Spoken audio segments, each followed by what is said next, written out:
Buenas noches, gracias por continuar en la señal de Costa Rica Noticias. Estamos en vivo a las 8:04, soy Ernesto Rivera y en la entrevista de esta noche voy a conversar sobre obras públicas, pero un modelo diferente para la construcción de obra pública. Vamos a conversar ahora con Alejandro Rossi, quien es representante de la Oficina de las Naciones Unidas para Servicios de Proyectos, mejor conocida como UNOPS. Esta Oficina de Naciones Unidas está colaborando con Costa Rica en obras públicas de gran envergadura, como la construcción del paso a desnivel en la rotonda de las Garantías Sociales, la ampliación del puente sobre el río Virilla y la obra en paso a desnivel de la rotonda de la Bandera, entre otras. La intervención de UNOPS en obra pública en Costa Rica inició en 2014 y ha sido controversial. Ahora ya con 5 años de gestión, vamos a analizar un poco el trabajo de esta oficina en Costa Rica. Buenas noches, don Alejandro Rossi. Bienvenido al set de Costa Rica Noticias. Buenas noches, Ernesto, y gracias por la invitación. Fantástico. Cuéntenos qué es UNOPS y qué está haciendo y por qué está haciendo obra pública en Costa Rica. UNOPS, como bien lo decía, es la Oficina de Naciones Unidas de Servicios para Proyectos. Es una entidad del Sistema de Naciones Unidas creada por la Asamblea General. Este año se cumplen 25 años desde que está creada. Se creó originalmente con el propósito de satisfacer las demandas de los distintos organismos de las Naciones Unidas para hacer compras públicas. Progresivamente fue atendiendo otras necesidades de compras públicas y luego ingresa ya a partir de los 90 en la gestión de los proyectos. Y dentro de los proyectos que tienen más complejidad, pero también más necesidad de lidiar con factores que no son netamente o exclusivamente técnicos, sino que también ven temas sociales, temas de expropiaciones, temas donde no es tan fácil dar un paso hacia adelante, sino que hay que resolver en conjunto varios temas a la vez. Serían como el brazo constructor de Naciones Unidas. Somos como el brazo ejecutor de los proyectos de Naciones Unidas, que comprende, por un lado, lo que llamamos adquisiciones puras y duras, cosa que no hacemos en Costa Rica, luego la ejecución de proyectos de cierta complejidad, y por último, algo que tampoco hemos hecho todavía en Costa Rica, que son las inversiones de impacto, es decir, asegurar en línea con la Agenda 2030, captar fondos del sector privado para ponerlos al servicio de las personas que más lo necesitan en términos de obras públicas. Vivienda, luz, puentes, etcétera, pero captando financiamiento del sector privado. ¿Por qué? Porque todos los países, incluyendo Costa Rica, que integran el sistema de las Naciones Unidas, han diagnosticado que con los dineros públicos no alcanza.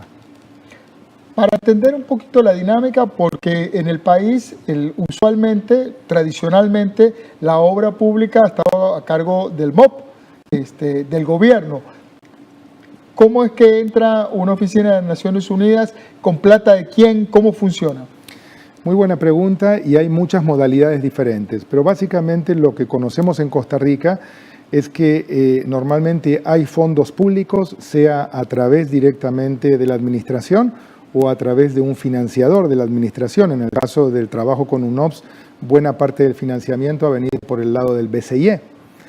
También a veces hay donaciones, como el caso del Gobierno de México, que es uno de los donantes del famoso puente de Zigzaola, en la frontera con Panamá.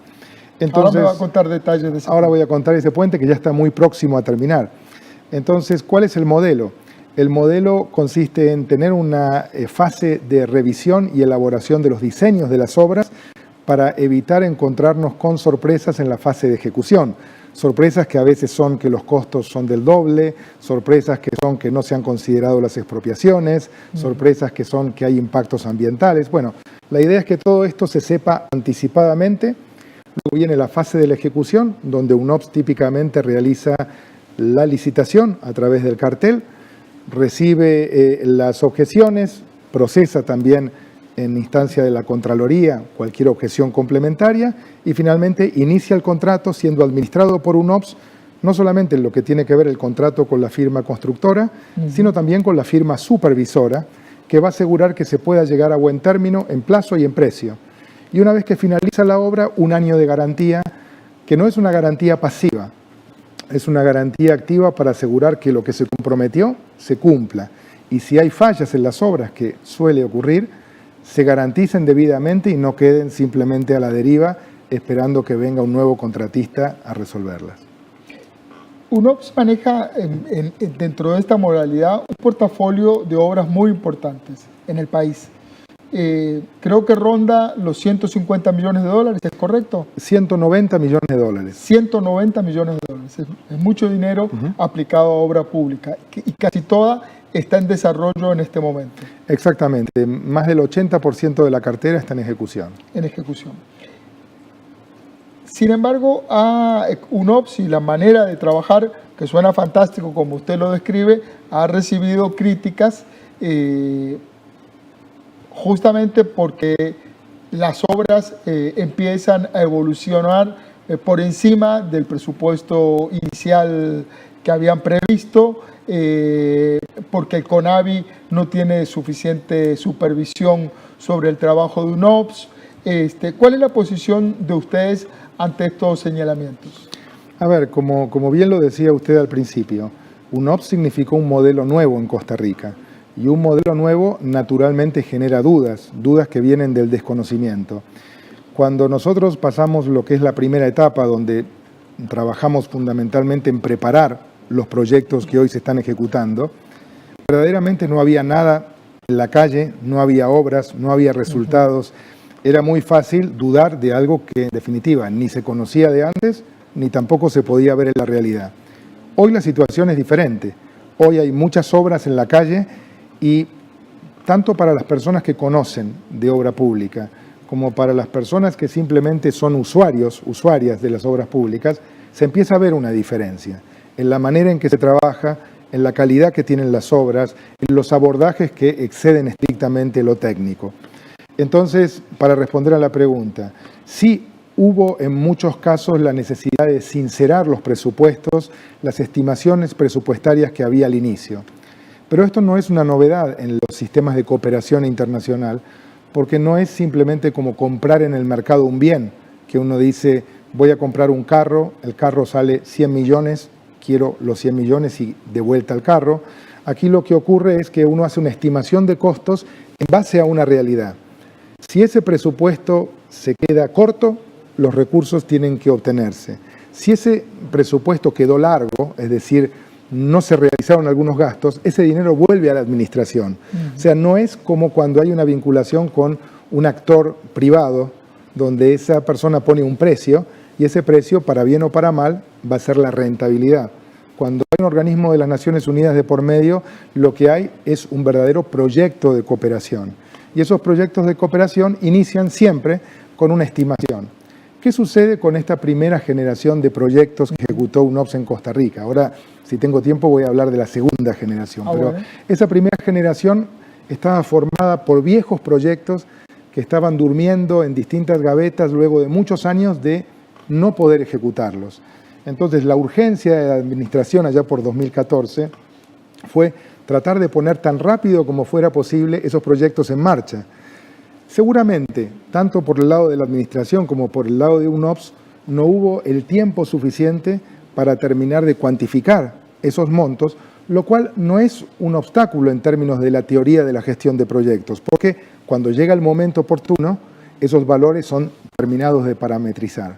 Entonces, lo que ocurrió es que en algunos proyectos donde el presupuesto no consideró, por ejemplo, costo de las expropiaciones, o no consideró la necesidad de hacer un estudio de suelos profundizado, un tema que aquí en Costa Rica es bastante complejo porque los suelos son de una calidad compleja, requieren muchas veces mucho entendimiento, de lo contrario se transforman en reclamos de mayores costos de las compañías. Entonces, ese nuevo modelo de estudiar en profundidad antes tiene costos que en la buena teoría hacen que luego se pague menos a la hora de ejecutar la obra. Haya menos variación, más certeza con respecto a la fecha de entrega de las obras. Y a las pruebas me remito. Cuando terminamos de hacer el puente de Lindora, se entregó en tiempo, en calidad y en precio. No nos apartamos ni un milímetro.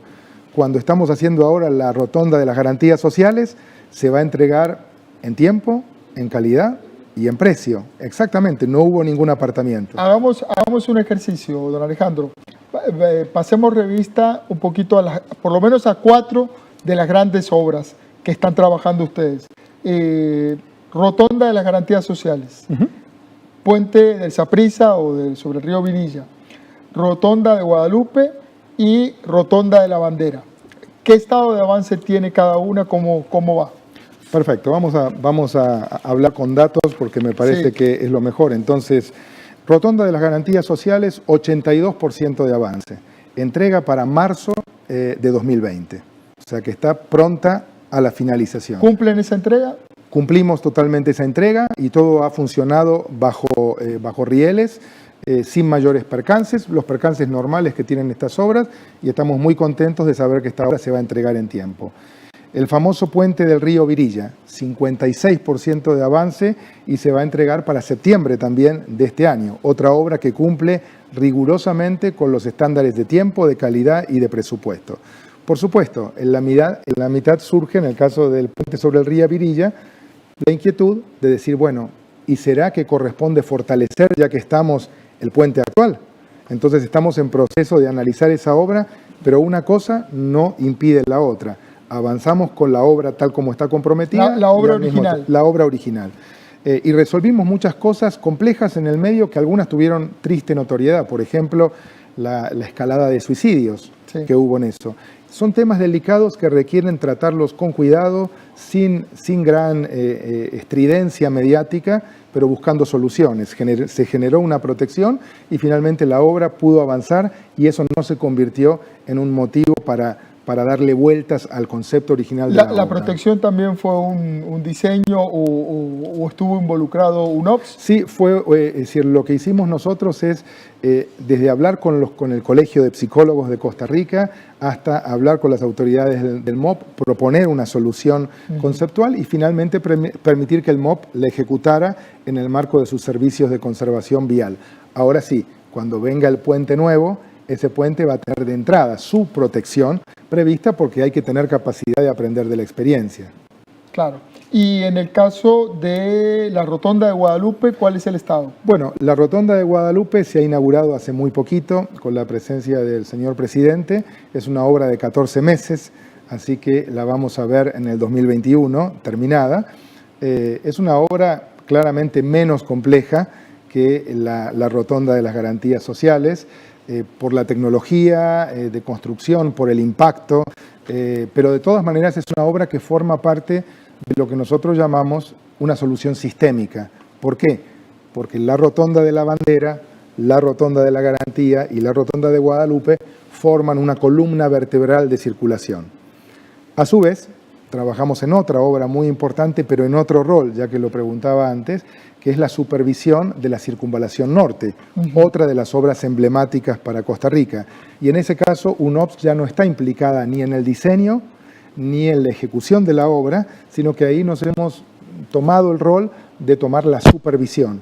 Pero es una obra muy compleja, una obra dividida en 5 unidades funcionales, que como siempre recuerda el ministro de Obras Públicas, está esperando la ejecución desde el año 1974. Sí, es impresionante porque uno hoy sí está viendo un dinamismo, o por lo menos está viendo maquinaria trabajar después de mucho rato de no ver maquinaria trabajando en obras viales. Esto forma parte de una de las dudas que existía en la industria de la construcción. ¿Cómo nos vamos a manejar con un comitente, como se dice en la jerga, como un UNOPS, que no es el Ministerio de Obras Públicas, no es el CONAVI? Entonces, lo que se han encontrado acá es un contrato muy claro, que responden a los contratos FIDIC, que es un contrato anglosajón, digamos, que define con mucha claridad las responsabilidades de ambas partes, y cuando no hay acuerdo entre las partes también define un mecanismo de solución muy ágil. Esto significa que no hay opción que un proyecto no avance. O avanza más rápido, o avanza más rápido, o avanza más lento, pero la paralización de la obra como tal no existe en ese concepto. Y eso es un poco lo que usted mencionaba al principio, la necesidad de mostrar que hay otra forma, como dice el presidente, de desatar nudos. Creo que desatar nudos pasado a términos de la obra pública es ejecutar. Y creo que lo que hoy estamos pudiendo mostrar es que este modelo, que no es el único y que no es el mejor modelo, ni el peor, es un modelo válido, Por eso se lo aplica en más de 80 países del mundo, donde hay oportunidad para que estas obras se conviertan en un acelerador de la obra pública. Usted menciona, trae a la mesa de que este modelo se está aplicando en otros países. Uno de los talones de Aquiles de la obra pública en Costa Rica es el deporte de las apelaciones. Una compañía, todas las compañías quieren tener la última palabra. Si no lo gano yo, lo trabo y apelo al que ganó y busco la coma, el punto, el espacio para apelar y demorar en aras de ver si puedo quedarme con la obra.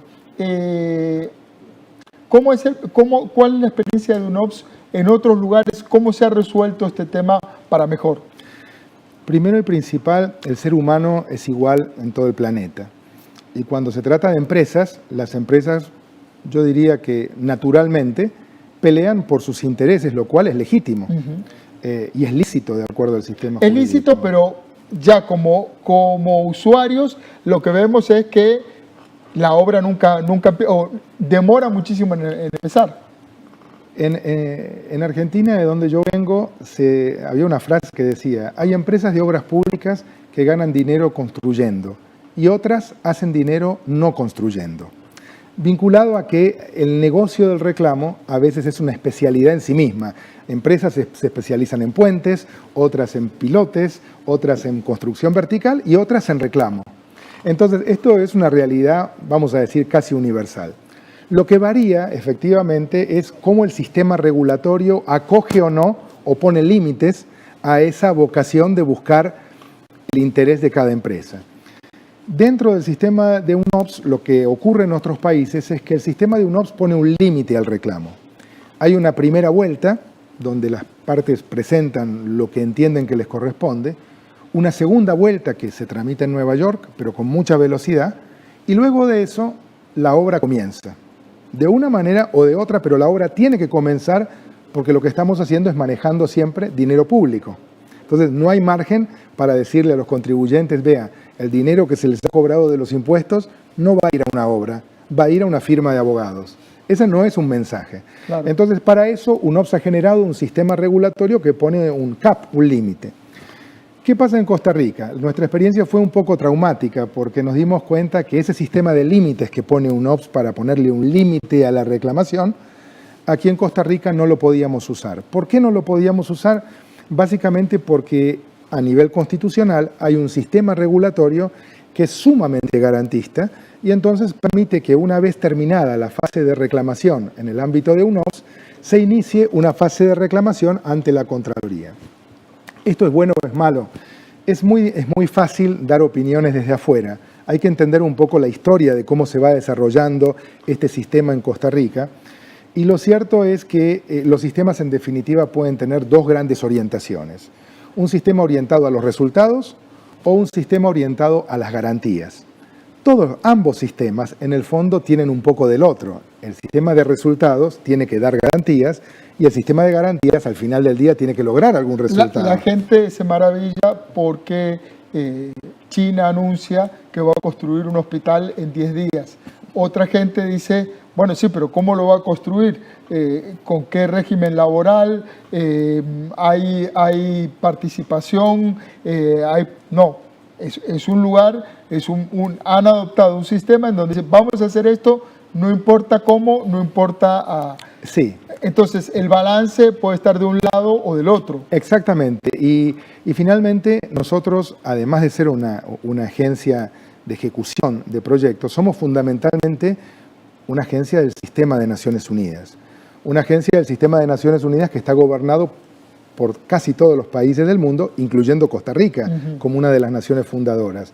Entonces, para nosotros hay límites a esto. Los límites es el principio, naturalmente, de la defensa. Las empresas tienen que tener oportunidad de argumentar. El derecho a defensa. El derecho a la defensa, naturalmente los derechos humanos, los derechos laborales, el derecho al ambiente, en fin, todo el paquete de garantías del sistema de las Naciones Unidas, obviamente que forma parte de nuestro ADN. Lo que sucede es que, como todo en la vida, es una cuestión de medida. Entonces, si vamos a seguir discutiendo eternamente sobre un proceso licitatorio, lo que ocurre es que bajo el sistema de UNOPS convencional, un proceso debió haber durado 4 meses. Bajo el sistema UNOPS más normatividad de Costa Rica, el régimen se fue a 18 meses. Perdón, vuelva a hacerme el número. De 4 a 18. De 4 a 18, bueno. Entonces, claro, esos 18, pensando un poco en la experiencia que hemos adquirido, se pueden achicar de pronto a 10. ¿Por qué? Porque nosotros en su momento dimos una discusión importante sobre el régimen de confidencialidad, las empresas cuestionaron a distintos niveles el sistema de UNOPS, ahora que está conocido va un poco más rápido, pero así todo tenemos una doble recursividad. Normalmente se dice que un sistema respeta el Estado de Derecho cuando tiene doble instancia. Bueno, las licitaciones de UNOPS tienen triple instancia. Una que funciona en Costa Rica dentro de UNOPS, una que funciona en Nueva York dentro de UNOPS y una tercera que tramita ante la Contraloría General de la República. Ese sistema es lo que tenemos y estas obras que se están viendo han sorteado este test. Esos 3 escollos. Así es. También están trabajando en acueductos en Liberia y en Nicoya. ¿En qué consisten esas obras? Son obras muy importantes porque tocan nada menos que el derecho humano al agua.